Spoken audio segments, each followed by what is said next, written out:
Welcome to only IAS. स्वागत है आप सभी लोगों का प्रीलिम्स बूस्टर न्यूज डिस्कशन में। आज है 3 दिसंबर 2020। तो आइए देख लेते हैं ऐसे कौन से इंपॉर्टेंट आर्टिकल्स हैं जो आज हम कवर करने वाले हैं। देखिए, इस पूरे सेशन की जो पीडीएफ है वो आपको ओनली आईएएस के टेलीग्राम चैनल पे अवेलेबल मिलेगी, जिसका लिंक आपको डिस्क्रिप्शन बॉक्स में अवेलेबल मिलेगा। अपार्ट फ्रॉम दैट आप टेलीग्राम में only IAS nothing else search भी कर सकते हैं। देखते हैं अपना पहला आर्टिकल। हमारा पहला आर्टिकल अटॉर्नी जनरल के बारे में है।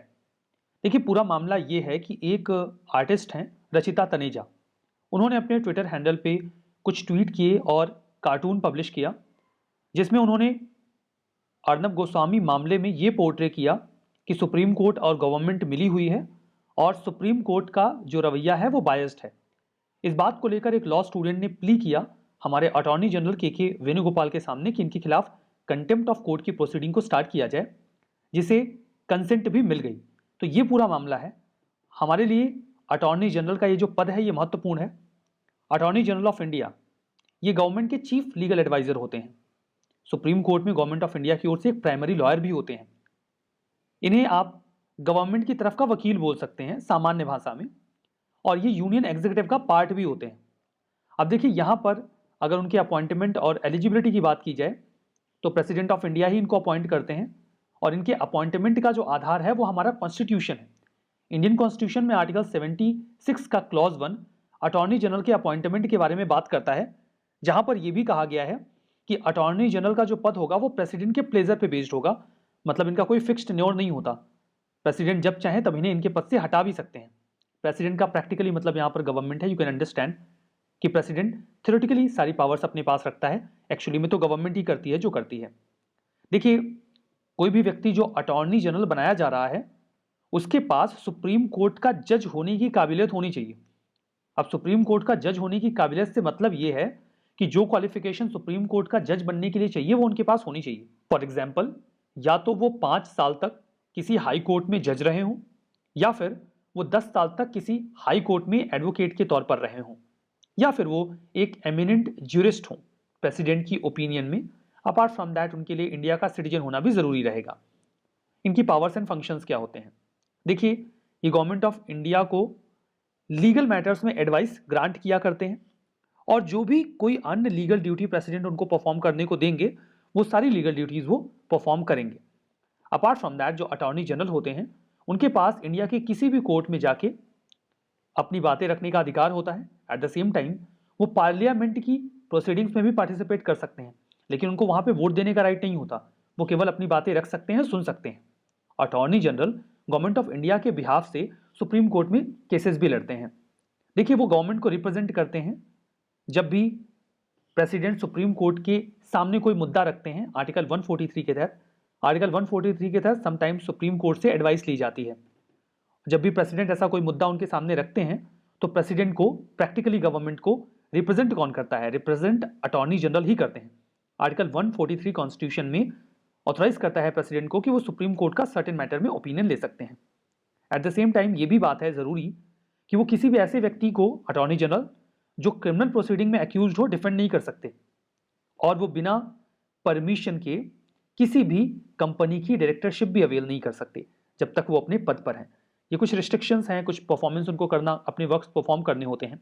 अब कोई इतना सारा काम कर रहा है, एक अकेले बंदे की हमें जान तो लेनी नहीं है, तो अकेले कोई इतना सारा काम कैसे करेगा? बिल्कुल नहीं। अटॉर्नी जनरल को मदद करने के लिए 2 सॉलिसिटर जनरल होते हैं। उसके अलावा 4 एडिशनल सॉलिसिटर जनरल्स भी होते हैं जो अटॉर्नी जनरल की उनके फंक्शंस को परफॉर्म करने में हेल्प करते हैं। डिफरेंस क्या है अटॉर्नी जनरल और सॉलिसिटर जनरल में? देखिए, सीधी सी बात है कि जो सॉलिसिटर जनरल होते हैं वो अटॉर्नी जनरल के अंडर में होते हैं और उनके अंडर में ही काम करते हैं। आप इस लिहाज से सॉलिसिटर जनरल को सेकंड लॉ ऑफिसर कह लीजिए पूरे देश का। अटॉर्नी जनरल जहां एक और कॉन्स्टिट्यूशन के तहत अपना पद पाते हैं, मतलब ये कॉन्स्टिट्यूशनल पोस्ट है, वहीं दूसरी ओर जो सॉलिसिटर जनरल का पोस्ट है वो मेयरली स्टैच्यूरी है, मतलब बाई लॉ इसका प्रावधान किया गया है। हमारा देखिए जो अगला आर्टिकल है वो आदि महोत्सव के बारे में है। महोत्सव का मतलब आपको समझ में आ ही रहा होगा, लाइक फेस्टिवल। ये काइंड ऑफ फेस्टिवल है जिसे अभी हाल ही में union minister for tribal affairs ने लॉन्च किया है। इसका एक वर्चुअल एडिशन आदि महोत्सव का मध्य प्रदेश में, इसीलिए ये आदि महोत्सव न्यूज में था। आदि महोत्सव एक ज्वाइंट इनिशिएटिव है मिनिस्ट्री ऑफ ट्राइबल अफेयर्स का, गवर्नमेंट ऑफ इंडिया का और tribal cooperative marketing development federation of India, जिसे आप ब्रीफली ट्राइफेड कहते हैं, इन तीनों लोगों का एक ज्वाइंट इनिशिएटिव है ये। अब इसे लॉन्च किया गया 2017 में। अलग अलग जगहों पर ये आदि महोत्सव ऑर्गेनाइज किए जाते हैं अलग अलग टाइम पीरियड के लिए। ऑब्जेक्टिव यही होता है कि जो क्राफ्ट कल्चर है, डाइवर्स क्राफ्ट कल्चर है ट्राइबल कम्युनिटी का पूरे देश में, उससे लोगों को परिचित करवाया जाए। तो जगह जगह पे आदि महोत्सव होते रहते हैं। बात ट्राइफेड की करें तो इसे 1987 में स्टैब्लिश किया गया था। पेरेंट डिपार्टमेंट इसका तो मिनिस्ट्री ऑफ ट्राइबल अफेयर्स जो है, उसी के एडमिनिस्ट्रेटिव कंट्रोल में ये ट्राइफेड वर्क करता है। उद्देश्य इसका यही है कि जो भी ट्राइबल लोग हैं वो जंगलों से जो भी चीज़ें कलेक्ट कर रहे हैं उसका उन्हें अच्छा दाम मिल जाए। इसके लिए वो लगातार ऐसे प्रोडक्ट्स को प्रमोट करते रहते हैं, प्रोग्रेस उसकी इंश्योर करते रहते हैं। ट्राइफेड का जो हेड ऑफिस है वो न्यू दिल्ली में है और इनके 13 रीजनल ऑफिसेज भी हैं। हमारा जो अगला आर्टिकल है वो बॉर्डर सिक्योरिटी फोर्स के बारे में है। नाम से स्पष्ट है, ये इंडिया के बॉर्डर एरियाज में सिक्योरिटी का काम संभालते हैं। 56 रेजिंग डे अभी बीएसएफ का 1 दिसंबर 2020 को हुआ न्यू दिल्ली में, 1 दिसंबर को, बिकॉज 1 दिसंबर 1965 को इन्हें तैयार किया गया था। 1965 का जो चाइना पाकिस्तान के साथ जो हम वॉर लड़ रहे थे, 1962 में हमने चाइना के साथ लड़ाई लड़ी थी, 65 का वॉर हमारा पाकिस्तान के साथ था। उसके संज्ञान में ही बीएसएफ का गठन किया गया था ताकि बॉर्डर एरियाज में हम सिक्योरिटी को इंश्योर कर सकें। अब यहाँ पर देखिए, जब 1965 का वॉर हो रहा था तब वर्तमान का बांग्लादेश भी पाकिस्तान का हिस्सा हुआ करता था। तो जो बीएसएफ है वो दोनों ही फ्रंट पर सिक्योरिटी को इंश्योर करती है। ये फर्स्ट लाइन ऑफ डिफेंस है इंडियन टेरिटरीज के लिए। मतलब सबसे पहले जब भी कोई संघर्ष होता है तो बीएसएफ ही बॉर्डर एरियाज में जो सामना है ऐसे थ्रेट का करती है। ये यूनियन गवर्नमेंट की एजेंसी है, मिनिस्ट्री ऑफ होम अफेयर्स के कंट्रोल में काम करती है। ये सबसे बड़ी बॉर्डर गार्डिंग फोर्स है पूरी दुनिया में। ये 6386 किलोमीटर लंबा जो इंटरनेशनल बॉर्डर है पाकिस्तान और बांग्लादेश को टच करता हुआ, उसे ये सिक्योर करते हैं। जो इंडो पाकिस्तान इंटरनेशनल बॉर्डर है, इंडो बांग्लादेश इंटरनेशनल बॉर्डर है, लाइन ऑफ कंट्रोल जो आपको एलओसी जम्मू एंड कश्मीर में मिलता है, इंडियन आर्मी के साथ मिलकर ये इस पूरे एरिया को प्रोटेक्ट करते हैं और एंटी नेशनल ऑपरेशंस में भी पार्टिसिपेट करते हैं। बीएसएफ के पास अपनी एयर विंग भी है, मरीन विंग भी है, आर्टिलरी रेजिमेंट है और इनके पास कमांडो यूनिट्स भी है जो स्पेशलाइज्ड होते हैं ऑपरेशंस को कंडक्ट करने में। ये यूएन पीस कीपिंग मिशन में भी सिग्निफिकेंट नंबर ऑफ सोल्जर्स को भेजते हैं, जिससे वो इंडिया के रिप्रेजेंटेशन को यूएन पीस कीपिंग फोर्स में बढ़ा देते हैं। जो बीएसएफ है उसका अपना कैडर ऑफ ऑफिसर्स होते हैं, उनकी अपनी एक हायरार्की होती है, लेकिन जो हेड होता है वो डायरेक्टर जनरल ही होता है, डीजी। आपको वेरियस और जो सिक्योरिटी फोर्सेस हैं वहाँ पे जो सबसे हाईएस्ट पोस्ट है वो डीजी की दिखती है। यहाँ पर जो डीजी की पोस्ट है उसमें जो ऑफिसर्स जाते हैं वो इंडियन पुलिस सर्विसेज से ही चुन कर आते हैं। हेडक्वार्टर बीएसएफ का आपको न्यू दिल्ली में मिलेगा, इसे एफएचक्यू भी बोलते हैं, फोर्स हेडक्वार्टर। और यहाँ पर जो डायरेक्टर जनरल हैं वो बैठते हैं, यहाँ से सारे ऑपरेशंस को हेड किया जाता है।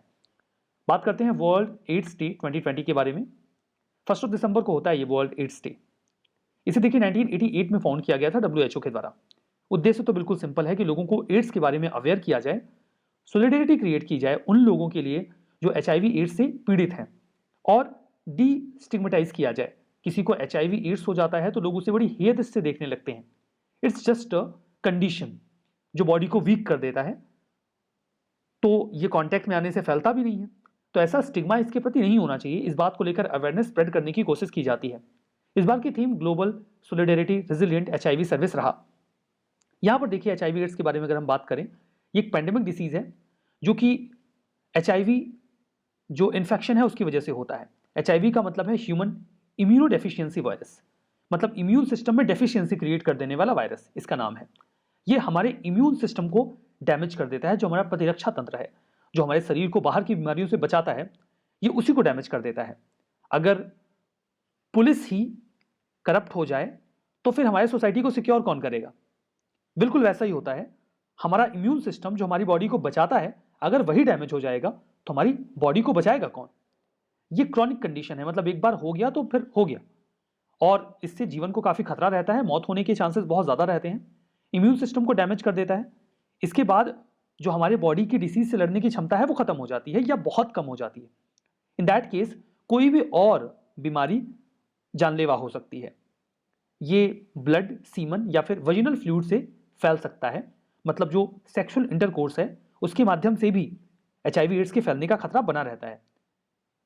एड्स के सिम्टम्स कुछ हो सकते हैं, वेट कम होने लगता है, बुखार आता है, रात में बहुत ज़्यादा पसीना आने लगता है, थकावट लगने लगती है और बार बार इन्फेक्शंस होते हैं। एड्स का अभी तक कोई भी इलाज नहीं है, केवल प्रिकॉशंस लेकर ही लंबे समय तक इससे बचा जा सकता है या इस कंडीशन को सर्वाइव किया जा सकता है। मतलब जाएगा तो है नहीं, एक बार हो गया तो हो गया। हमारा अगला आर्टिकल रामायण क्रूज टूर के बारे में है।